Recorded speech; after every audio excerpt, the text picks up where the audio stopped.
Hello, and welcome to POCCA Cape Cod. Hi, I'm Laura Kelley, and we're at LCTV in Northeastham on Cape Cod at the Nauset Regional High School recording today. My name is Laura Kelley, and I live here in Eastham, and I think about time, and it brings me to want to, kind of do more for my community. So today we're going to be talking about water, water quality, wastewater, et cetera, et cetera. Yet another favorite topic of mine is preserving and protecting our drinking water. That's what POCCA stands for, protect our Cape Cod aquifer. So I'm the 11th generation, born and raised here on the Cape, and I think about, the next 11 generations and what can we do today to actually help them through the course of time. My guest here today is Scott Horsley. Thanks for joining me and talking more about our drinking water. Thanks for inviting me. Glad to be here.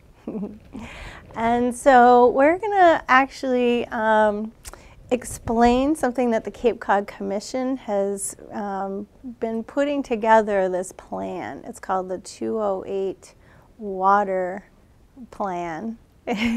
Close enough. Yeah, what is it? 208 Cape Cod Water Quality Plan. Water Quality Plan. It's been about a year, and the commission put this together with other stakeholders, townspeople, and so we wanted to explain it to you, the audience, the locals on different levels of what's been going on, in hopes that this becomes something that we get to install in our own Cape Cod, county-wide. So this has been an incredible process to get together with masterminds and creative minds to see what we can kind of build, and we'll see what comes from it. Can you describe a little bit more about it for us, Scott? Yeah, it's been a very interesting process. It started, as you said, about a year ago, and the mission is to come up with a plan to resolve some of the water quality issues that are showing up in our coastal waters, estuaries, or embayments as we call them, and also other surface waters like lakes and ponds. And this is really a result of many years of declining water quality due primarily to excessive nutrients like nitrogen in coastal waters, where we see algae blooms, the sunlight penetration is reduced, we see cloudiness in the water, and we're actually having loss of habitat.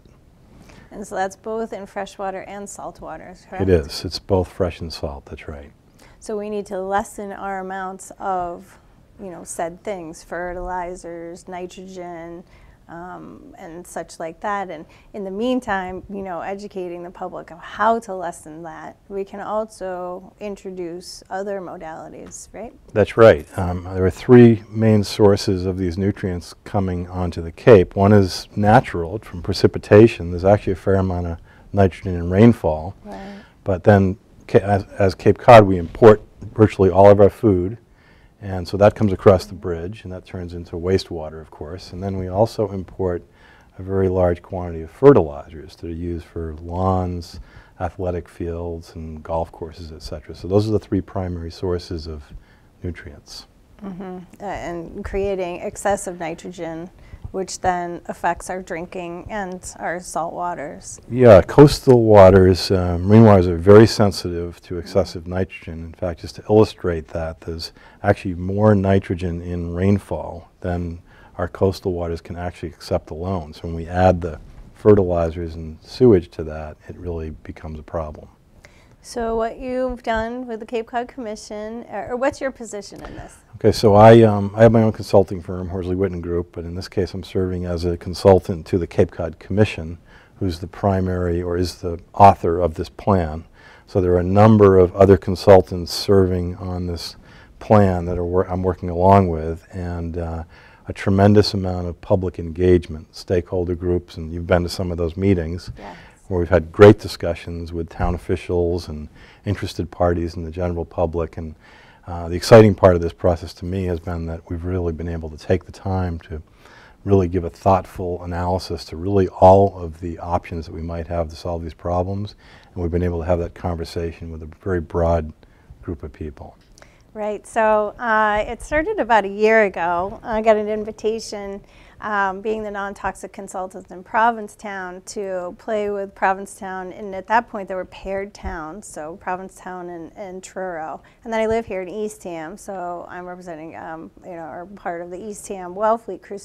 So now it's neat to see through time the towns come together, because we do have watersheds that, we have our, this is our town line, but the watersheds cross them. That's right. So that's why we wanted to power, that's why you guys suggested, pairing towns together and working together and having towns being, a task force, let's say, on this together. And it's really coming, to a point of understanding, where really thinking about, specific watersheds, what technologies we can apply to the situation to lessen the nitrogen before it gets into the ocean. So that's a quick overview of what's going on. Yeah, and we actually have a map, I think, that shows those watersheds and how they cross the town boundaries. The first photographs. First slide, so if we can put that up, and we can talk a little bit about that. That'd be great. Okay. So there's 57 watersheds, great. And as you can see in this graphic, most of them cross town boundaries. So in this case, the green watersheds cross the town boundary. The orange ones are those smaller number that are contained within the community. So what this is suggesting to us is to solve these water quality problems and the various embayments really going to require a lot of cooperation and collaboration between the 15 towns on Cape Cod. It's doable. We're doing it. It's definitely doable. There's some great examples of intertown cooperation and regional programs already on the Cape. And again, the discussions have really suggested that there's a lot of opportunities to do more of that. And so would it end up being a plan that's county-wide then, or per town? Well, the plan is going to be countywide, Cape Cod, all 15 towns, but the actual implementation is likely to occur at a number of different levels. Everything from homeowner to neighborhoods to communities, individual towns, as well as Cape-wide. We're also looking at organizing by watershed. So it's really a different way of thinking about things. Instead of saying, I live in, as I do, in the town of Barnstable and Cotuit, what we're trying to get people to think about is rather that I live in the Three Bays watershed, which is shared with other communities. And that way, when we think about living in a watershed, then we can start to build some stewardship and understanding of who my real neighbors are that also serve in that same watershed. That's neat. And can we check out that next slide there? Because that is about the We've got a series of 3 slides that will walk us through the modeling that's been done to project the water quality conditions in these watersheds. So this first slide here is in fact my home watershed, 3 bays, so Cotuit on the west and Osterville on the right or the east. And we can see that this says pre-colonial conditions. So this is an attempt to go back and look at what the water quality conditions before we arrived. And the little scale on the upper left, you can see the blue represents low levels of nitrogen, and those numbers are around 0.3 milligrams per liter, 0.4. When we start to get up around 0.4 or 0.5 milligrams per liter, that's when we have problems. We can see in this first slide that the water quality was in good shape. And if we go to the second slide, this will show us, or the next slide, this will show us today's conditions. And as you can see in the upper part of the watershed, we start to get into some higher concentrations of nitrogen. And again, this is from those sources that we mentioned earlier, wastewater, fertilizers, stormwater runoff. And I should also mention these slides are a product of the Massachusetts Estuaries Program, which is University of Massachusetts Dartmouth, where they've actually done these very detailed models. And that's what this is showing. And then the last slide here, the next slide, shows a projection of what the water quality conditions are going to be under what we call build-out conditions. So all 15 towns in the Cape have zoning, and zoning enables, as we all know, more development.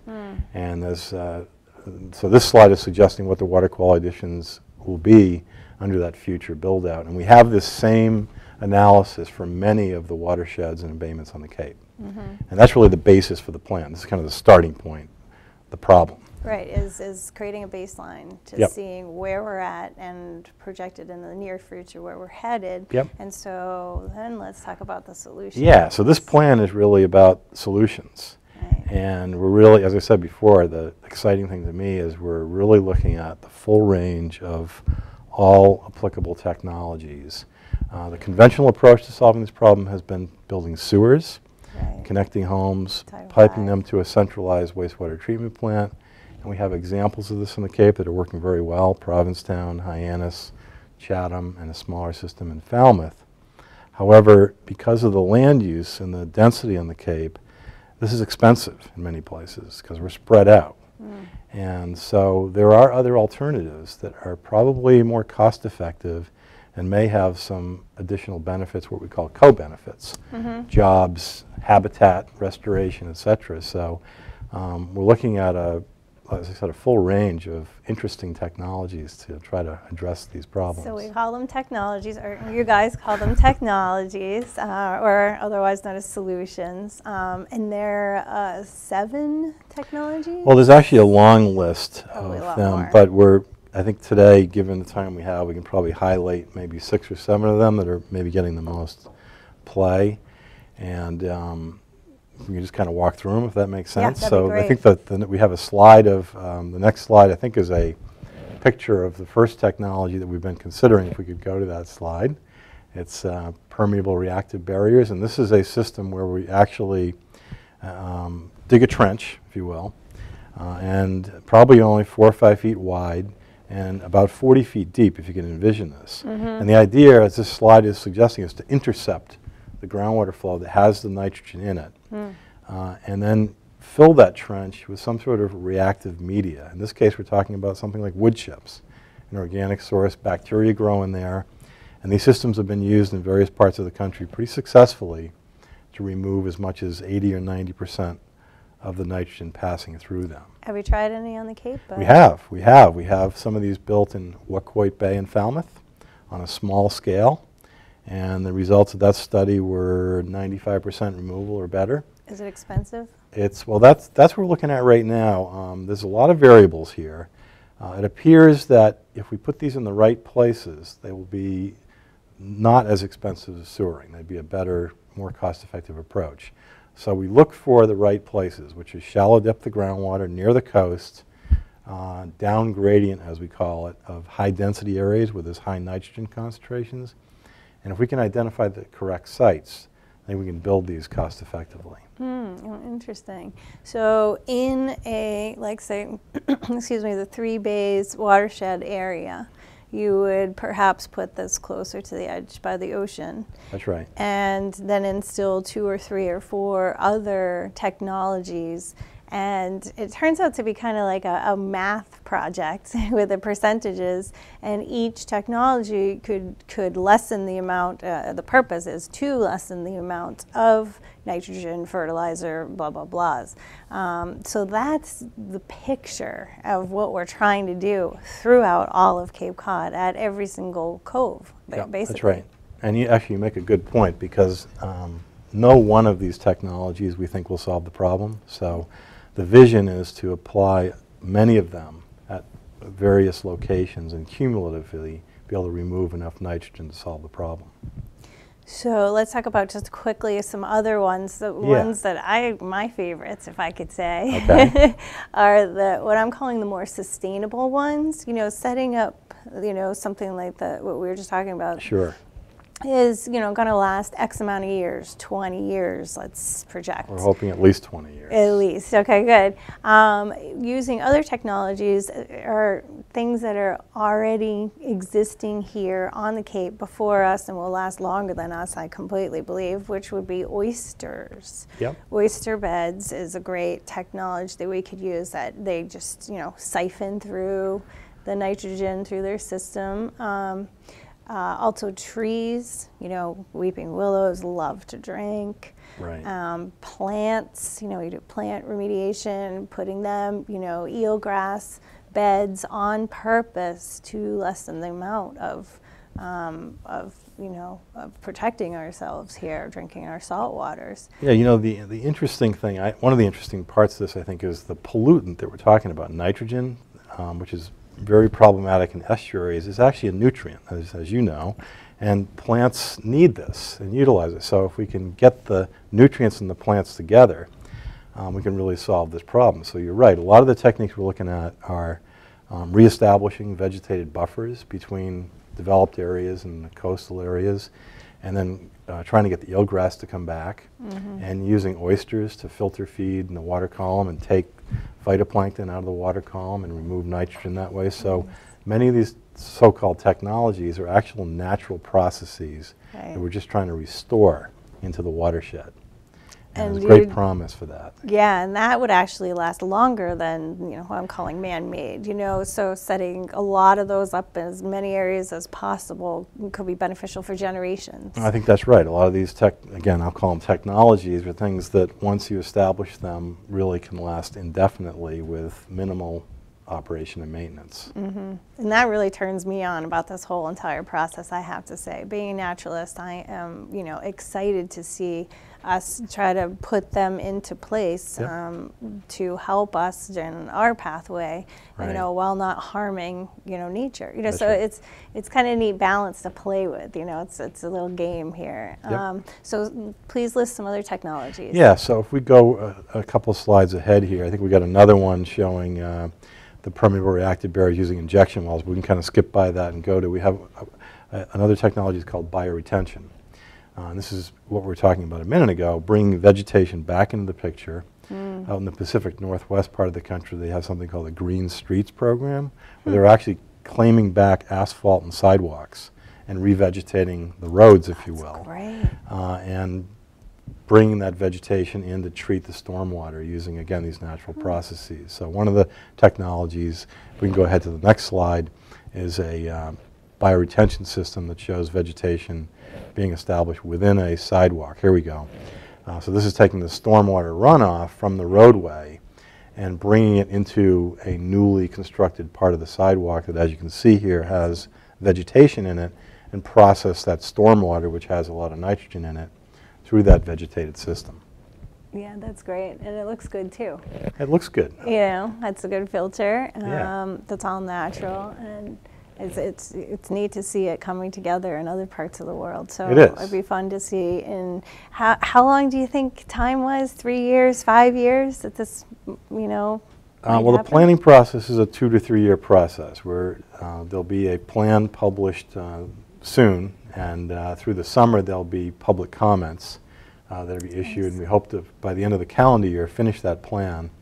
And then next year, I believe the intent is to get into some pilot testing of some of these technologies, because virtually all of these systems that we've been looking at have been used other places successfully, but we want to try them on Cape Cod and make sure that they work as well here, nail down some of the costs, and demonstrate. So you think you'll be seeking locals to help build these systems? It's going to be a joint effort, again, between homeowners, neighborhoods, communities, the county, the state, and EPA. It's really all levels of government. Hopefully we'll see some funding coming to test some of these technologies from across the bridge, as we say. But I think the actual design, construction, and operation will have to be done locally. And the good news is a lot of these approaches provide jobs. Right. As you know, landscaping is a big business on the Cape, and I think there's a big part for the landscaping industry in maintaining some of these systems. So there's some jobs here too. Yeah, and oyster bed, Oysters can generate revenues. Absolutely. And also clean up the water at the same time. And so once we set up these systems, let's say it's been 5 years, we got through the finances, we got through the building of everything. What about monitoring? Well, that's going to be a big part of this. This is a regulatory program where this whole 208 plan comes as a means of complying with the Clean Water Act. So EPA and DEP will require a rigorous monitoring program to make sure that this is all working and to make sure that our embayments meet water quality standards, which currently many of them do not. Right. So there already is a lot of monitoring going on today, and this will definitely continue, and all of these systems we're talking about will have to be monitored to assure their success. Right. And another technology, because I keep, there's so many, and I Yep. keep jumping back, but another one would be composting toilets. Yeah, and I find this an interesting area. It's actually a broader category. We're calling it eco-toilets or source reduction toilets. And you mentioned composting toilets, which I think probably a lot of people know about because they've been around. We have them at some of the campgrounds and state and national parks where solids are separated and processed and then reutilized as a fertilizer. The other eco-toilet technology that's being looked at is something called urine diversion, and we do have a slide. And what this shows is it's really a pretty simple plumbing change where the toilet's separated to separate the urine from the other waste. And the reason why we do this is because about 90% of the nitrogen in human wastewater is in urine.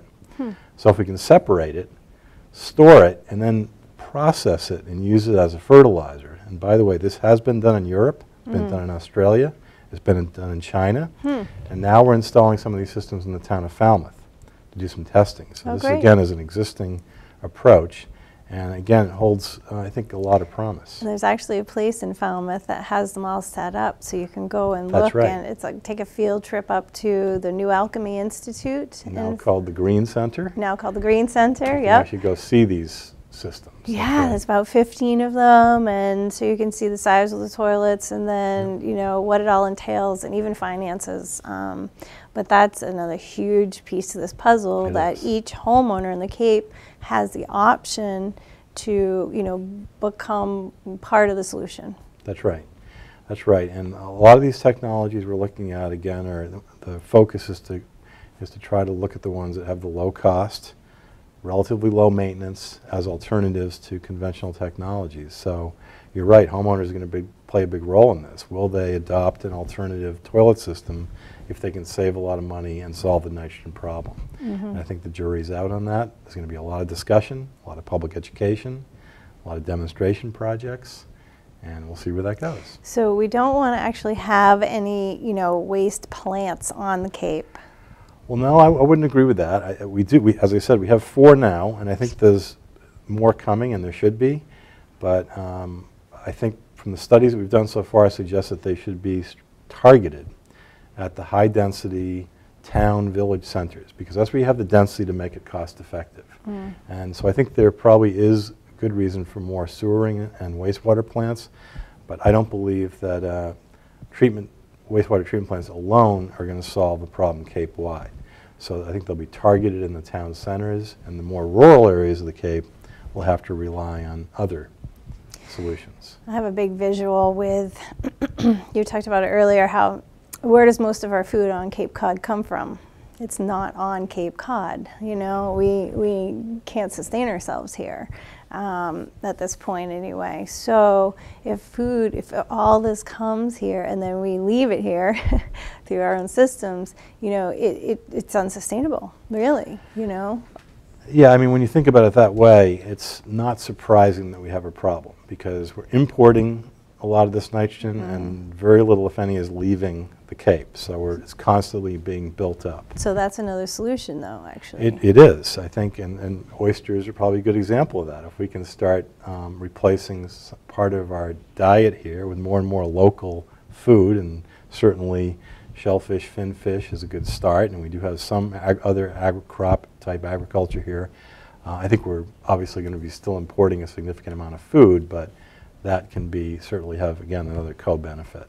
And even just trucking it off of Cape, too, right? Is that a possibility? Well, I don't know if we're going to be able to truck food waste, although part of this is also, there's some new regulations coming in the state that are going to require handling of food waste from restaurants and grocery stores, et cetera. So, in fact, you actually make a good point. Some of that may, in fact, go off Cape. We haven't identified where those sites might be. They may be here on the Cape. We're not sure yet. So as you can tell, this is a growing plan, and it started with ideas, it started with thoughts, and it's been a year of people really putting their heads together, putting everything out on the table, putting in every single watershed in every single town, getting, you know, all the technology possibilities, you know, what have we forgotten, anybody have any new ideas, to, and now finances. You know, the triple bottom line was up last month, and I was like, wow, there's some numbers. So it's been a fascinating procedure to go through and become a part of, and please go on to CapeCodCommission.org yeah. for information. It's readily available to all of us. Please become part of this beautiful situation. We are still in the, you know, building stages, so now is a good time to say your 2 cents worth. We do have some deadlines, but you know, it's ongoing. It'll be ongoing for years, like you said. Would you like anything else to add to? What have we forgotten? No, I think we've covered a lot. There is a lot more to cover, but Sure. I think that to me a really important part of this is the public outreach, education, engagement. So I think doing this cable TV program is part of that. Yeah. And I echo what you said. I would encourage people to go on the Cape Cod Commission website, look what's there. We're soliciting comments and ideas, hopefully constructive ones, because we really want to move forward, and I think we're all looking for the right solution. Yeah, the next stages are to educate, to bring this to our selectmen in every single town, to bring it to townspeople, to just let everybody know what's, you know, in the works, you know, what's going on, to become part of our own community on other levels that we all live in. We're all here to, you know, coexist with natural resources. And please do your own research on what you can do to lessen your nitrogen amounts every year. You know, there are natural remedies out there.